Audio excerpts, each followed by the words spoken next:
Calvary greetings from wherever you're listening or watching from. My name is Florence Zhao and welcome to today's sharing. You probably have heard that life is spiritual before it manifests physically. And if that is the case, then what is the transaction to live life in the spiritual realm? In case you're doubting this, remember what Jeremiah chapter 1 verse 5 God says, that I knew you before I formed you in your mother's womb.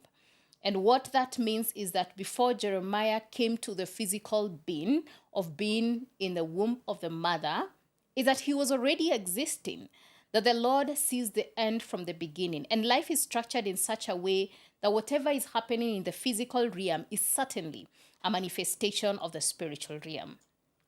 And as spiritual beings, we have to appreciate that the only currency that can get us going is faith, because only faith can go beyond the physical. Hebrews chapter 11 verses 6 says that it is impossible to please God without faith, because it is in that currency that we are able to even interact with a God we do not see with our physical eyes.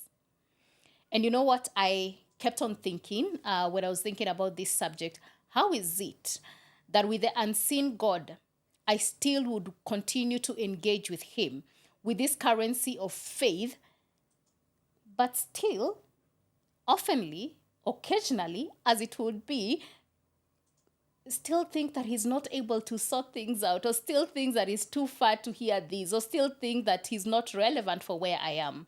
Here's my point, that God is spiritual, so are we.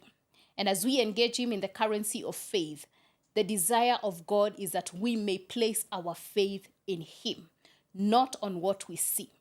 Somebody said, if all you see is all you see, then you're not seeing all is there to be seen. And so, ladies and gentlemen, I invite us this day to continue thinking about how we can continue engaging with God, how we can speak into the future, how we can engage with circumstances that are surrounding us with the currency of faith. And I know it doesn't make sense, especially when things are not going okay.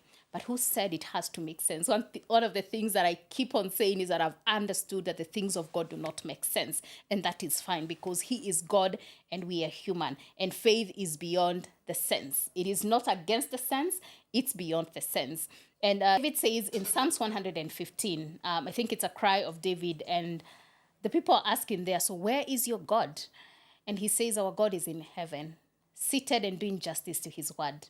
So, ladies and gentlemen, regardless or in spite or in the midst of whatever is happening, the truth of the matter is that God is involved and he is doing justice on his word. All he desires from us is to place our faith in him, because God can surely be trusted.